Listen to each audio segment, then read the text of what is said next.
আসসালামু আলাইকুম। ভ্যাটের আজকের লেকচারে আপনাদের সবাইকে স্বাগতম জানাচ্ছি। আমি মোহাম্মদ আশরাফ হোসেন, সিএ প্রফেশনাল লেভেলে আছি আমি, এবং এ পর্যন্ত আমি 13টা সাবজেক্ট পাশ করেছি। এই কোর্সটা মূলত সিএ ছাত্রদের জন্য টার্গেট করা। সো আমার স্টাডি মেটেরিয়াল হচ্ছে সিএর প্রফেশনাল লেভেলের ট্যাক্সের বইটা। কিন্তু ভ্যাট সম্পর্কে যারাই জানতে চান তারা এই কোর্স থেকে উপকৃত হবেন, কারণ মোটামুটি অনেক কিছুই আমি ভ্যাটের এখানে কভার করার চেষ্টা করতেছি। তো প্রথমে বলবো যে যারা আজকে প্রথম জয়েন করছেন তারা অবশ্যই আগে সবগুলো লেকচার দেখে আসবেন। এখানে লেকচারের উপর লেখা থাকবে লেকচারটা কত নাম্বার লেকচার। তো এর আগে সবগুলো লেকচার দেখে আসবেন, আমার চ্যানেলেই আছে, নাহলে আপনারা নতুন লেকচার থেকে কিছুই বুঝবেন না। এছাড়া আমার ফেসবুক গ্রুপ, পেজ এবং হোয়াটসঅ্যাপ গ্রুপের লিঙ্ক ডেসক্রিপশনে দেওয়া থাকবে, আপনারা ওগুলোতে জয়েন করতে পারেন। সেগুলোতে জয়েন করলে আপনারা লেকচারটা আর্লি পাবেন এবং ভিডিওটা শেয়ার করলে আমার ভালো লাগবে। ধন্যবাদ। তো আজকের লেকচারে আমরা চলে যাই। তো আজকের লেকচারটা হচ্ছে ভ্যাটের 15 নাম্বার লেকচার। আজকে যে ফার্স্ট টপিক সেটা হচ্ছে sale of an establishment as a going concern. অর্থাৎ আমি যদি একটা কোম্পানি সেল করি, একটা কোম্পানিকে আমি কি করতেছি, সেল করে দিচ্ছি পুরো কোম্পানিটাকেই, সেক্ষেত্রে আমার ভ্যাটের কি কোনো ইমপ্লিকেশন আছে কি না, এবং ভ্যাটের যদি ইমপ্লিকেশন থাকে সেটা কীভাবে হবে। তাহলে আমরা প্রথম পয়েন্টটা যেটা লিখছে, VAT will not be imposed if sale of a business which is acquired with an intent to carry on as a going concern will not be considered as a supply made in Bangladesh. অর্থাৎ sale of a business which is acquired with an intent to carry on, মানে আমি যখন বিজনেসটা sell করলাম এমনভাবে sell করলাম যে যিনি কিনবেন তিনি এই বিজনেসটা চালিয়ে যাবেন, বন্ধ করে দিবেন না, এই বিজনেসটা কী করবেন, ক্যারি অন করবেন। সেক্ষেত্রে এই সেলের উপর, এই বিজনেসটা সেলের উপর কোনো ধরনের ভ্যাট আমার দিতে হবে না, নো ভ্যাট। ঠিক আছে, দ্যাট মিনস বলেছে কি will not be considered as a supply made in Bangladesh, মানে এটাকে সাপ্লাই হিসেবে গণনা করা হবে না, অর্থাৎ এটার উপর কী হবে না, ভ্যাট হবে না। শর্ত কি, শর্ত হচ্ছে বিজনেসটা কী করতে হবে, ক্যারি অন করতে হবে, মানে চালিয়ে যেতে হবে। A part of a running business, 2 number point, a part of a running business establishment which is capable of being operated separately, such part shall be regarded as a separate economic activity and will fall under the scope of running business. অর্থাৎ আমি পুরো বিজনেসটা sell না করে যদি বিজনেসের একটা অংশ সেল করি যেটা কিনা পরবর্তীতে একটা সেপারেট বিজনেস হিসেবে নিজেই রান করতে পারে, মানে ধরেন আমার বিজনেসের 3-4টা অংশ আছে, আমি একটা আয়রন ফ্যাক্টরি চালাই, যেটা আমার বিজনেসের একটা অংশে বিলেট বানানো হয় আর একটা অংশে রড বানানো হয়। তো আমি শুধুমাত্র বিলেট বানানোর যে বিজনেসটা ওইটা কী করলাম, আমি সেল করে দিলাম। এখন যার কাছে সেল করলাম সে কিন্তু শুধুমাত্র বিলেট বানিয়ে কিন্তু একটা সেপারেট কী করতে পারে, বিজনেস রান করতে পারে। সো আমি যদি আমার পুরো বিজনেসে শুধুমাত্র একটা অংশ সেল করি তাহলেও সেম রুল হবে, যে বিজনেস যদি কন্টিনিউ করে, ক্যারি অন করে, তাহলে কি হবে না, এখানে কোনো ধরনের ভ্যাট হবে না। এবং এখানে আরেকটা কথা লিখে নাই, সেটা আপনারা যদি এই সেম পয়েন্টটা রোজ স্যারের বই থেকে ভ্যাট আইন থেকে পড়েন ওখানে পাবেন। আমি আপনাদেরকে বলে দিচ্ছি, সেটা হচ্ছে যে এক্ষেত্রে ইনপুট ট্যাক্স ক্রেডিট কি থাকবে কি না, বা থাকলে কীরকম থাকবে, মানে হচ্ছে বিজনেসটা সেল করার সময় তো আমার বিভিন্ন ধরনের খরচ হতে পারে। কী ধরনের খরচ হতে পারে, একটা উদাহরণ দিই। আমি বিজনেসটা আপনার কাছে সেল করব, তো আপনি তো আমাকে একটা টাকা দিবেন, বিজনেসটা আপনি আমার থেকে কিনবেন, সেটার বদলে একটা টাকা দিবেন। এখন কয় টাকা দিবেন, বিজনেসটার ভ্যালুয়েশন করতে হবে না? তো বিজনেসের ভ্যালুয়েশনটা তো ফ্রিতে হবে না, কোনো একটা অ্যাকাউন্টিং ফার্মকে বা ভ্যালুয়েশন ফার্মকে দায়িত্ব যখন দিব তখন ওখানে টাকা খরচ হবে, তাহলে ওখানে নিশ্চয়ই ভ্যাটের বিষয় আছে, ভ্যাট দিতে হচ্ছে, ভ্যাট নিতে হচ্ছে। তো ওই বিজনেসটা সেল করতে গিয়ে যে ভ্যাটগুলো আপনি দিছেন সেগুলো কিন্তু আপনি পরবর্তীতে ডিক্রিজিং অ্যাডজাস্টমেন্টের মাধ্যমে কী করতে পারবেন, রিবেট নিতে পারবেন। এখন আপনি আমাকে প্রশ্ন করতে পারেন যে আমি তো বিজনেস সেল করার সময় কোনো ভ্যাট দিচ্ছি না, তাহলে বিজনেস সেল করার প্রসেসিং করার জন্য যে টাকা খরচ হয়েছে এবং যে ভ্যাটগুলো আমি দিচ্ছি ওগুলো আমি কেন রিবেট নিব? কারণ হচ্ছে আপনি বিজনেস সেল করার সময় ভ্যাট দিচ্ছেন না ঠিকই, কিন্তু বিজনেস কিন্তু কন্টিনিউ আছে, রানিং বিজনেস না, বলতেছে রানিং বিজনেস হইতে হবে।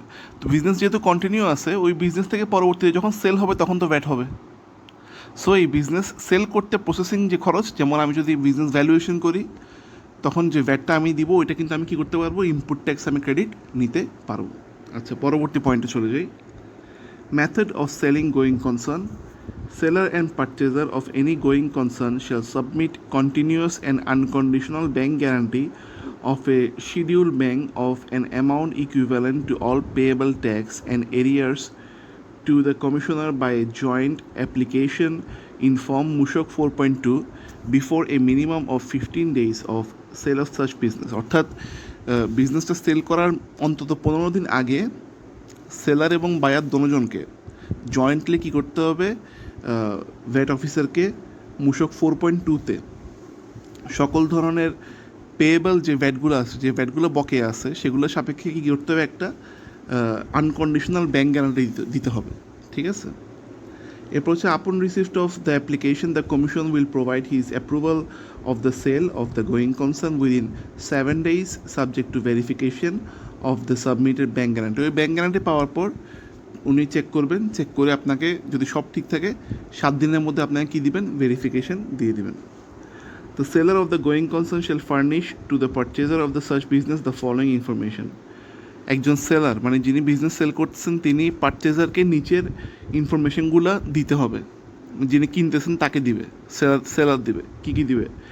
Latest updated information regarding ownership, মানে ওনারশিপের যে ইনফরমেশনগুলো আছে, ধরেন শিডিউল 10 থেকে শুরু করে যা যা আছে সব। কমপ্লিট ফিনান্সিয়াল স্টেটমেন্টস মানে অ্যাকাউন্টসগুলো। স্টেটমেন্টস অফ অল প্রপার্টিস, সকল ধরনের সম্পত্তির স্টেটমেন্টস। স্টেটমেন্ট অফ অল ডেপটস, সকল ধরনের দায়ের স্টেটমেন্ট। ইনফরমেশন রিগার্ডিং কেসেস, যদি কোনো লিগাল কেস চলতেছে কোম্পানির নামে ওই ধরনের কিছু থাকলে এটা দিতে হবে। Statement of registration, licence fee etcetera. এবং লাস্ট হচ্ছে আদার রিলেটেড ইনফরমেশন, এটা কী করবে, সেলার বায়ারকে দিতে হবে।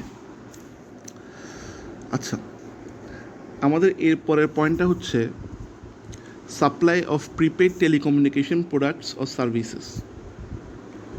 এটা আমি ব্যাখ্যা যেটা লেখা আছে ওটা না পড়ে আমি এক্সাম্পলে যাই, এক্সাম্পল পড়লে আপনারা বুঝে যাবেন যে এখানে কী বলছে। দেখেন কী লিখছে।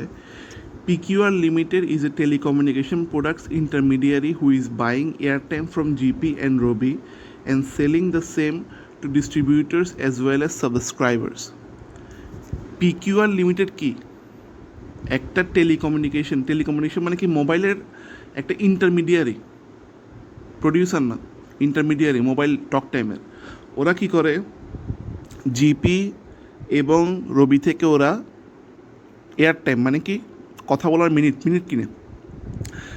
কিনে ওরা কাকে সেল করে, ডিস্ট্রিবিউটরদেরকে সেল করে এবং আমাদেরকেও সেল করে। আমরা কারা, ফাইনাল কনজিউমার সাবস্ক্রাইবার যারা নর্মাল আমরা মোবাইলে কথা বলি, আমাদেরকেও সেল করে ওরা, আবার ডিস্ট্রিবিউটরকেও সেল করে। তো PQR is purchasing airtime value of টাকা 100 at 95 from GP or Robi and selling the same to distributor at টাকা 97 or subscribers at টাকা 100। মানে হচ্ছে PQR যখন জিপি থেকে আপনার মিনিট কিনতেছে তখন সে মিনিট কিনে কয় টাকায়, 95 টাকায় কিনে। কত মিনিট ওইটা ফ্যাক্টর না, ধরে নিলাম আমি 100 মিনিট 95 টাকা কিনে, সাপোজ, ঠিক আছে, 95 টাকা ও মিনিট কিনে। এটা ও যখন ডিস্ট্রিবিউটারকে সেল করে তখন কয় টাকায় সেল করে, 97 টাকায়।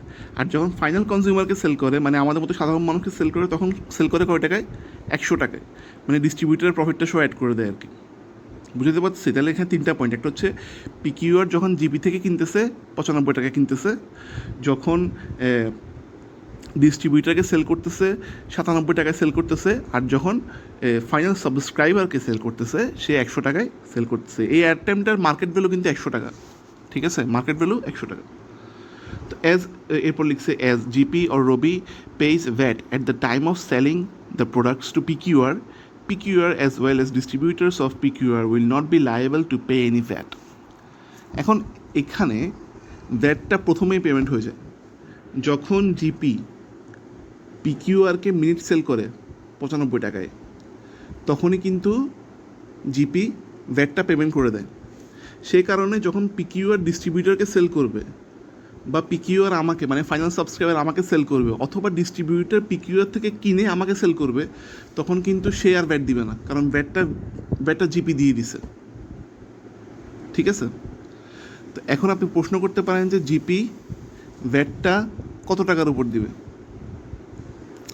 জিপি ভ্যাটটা দিবে 100 টাকার উপর, কারণ জিপি যদিও পিকিউআরকে এই টক টাইম সেল করছে 95 টাকায়, কিন্তু এই টক টাইমের ফাইনাল মার্কেট ভ্যালু কিন্তু 100 টাকা। সো নিয়ম হচ্ছে ফাইনাল মার্কেট ভ্যালুর উপর কী করতে হবে? ওই ভ্যাটটা দিতে হবে। সো জিপি ওভাবে ওই 100 টাকার উপরেই ভ্যাটটা দিবে, যেটা পরবর্তীতে আমাদের বিলে ঠিকই চলে আসবে।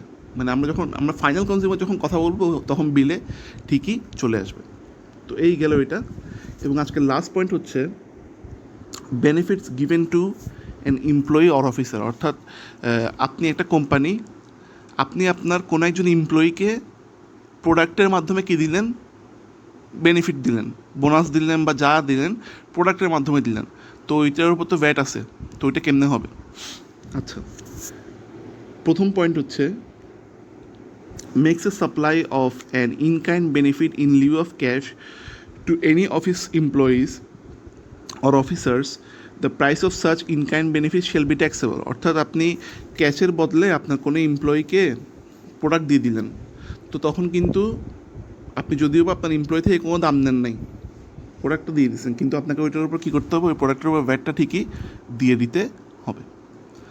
2 নম্বর হচ্ছে supplies to any officers or employees a service or an immovable property without a consideration or at a price less than fair market value, the value of such service or such immovable property shall be is fair market value.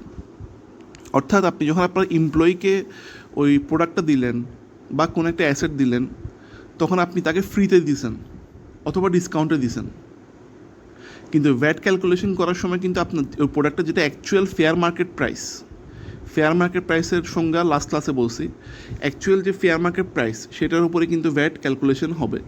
মানে মনে করেন একটা প্রোডাক্টের actual fair market price 100 টাকা, এখন আপনি আপনার কোম্পানির একজন কর্মচারীকে ওই প্রোডাক্টটা 50 টাকায় দিয়েছেন একটা বেনিফিট হিসাবে, কিন্তু ভ্যাট যখন হিসাব হবে, আপনার যখন ভ্যাট রিটার্ন জমা দেবেন, ওই প্রোডাক্টের ভ্যাটটা কিন্তু আপনাকে 100 টাকার উপর দিতে হবে। তো এই ছিল আজকের আলোচনা। নেক্সট ক্লাসে ইনশাল্লাহ বাকিটা আলোচনা করব। আর যদি ভিডিও ভালো থাকে শেয়ার করে দিন, আর চ্যানেলটা সাবস্ক্রাইব করলে আপনারা ভিডিওটা আর্লি পাবেন। এবং আমার ভিডিও ডেসক্রিপশানে অন্যান্য ইনফরমেশান আছে, যে গ্রুপগুলো, চ্যাট গ্রুপগুলো যেখানে ভিডিওগুলো আগে দেওয়া হয়, সেখানেও জয়েন করতে পারেন। Thank you very much.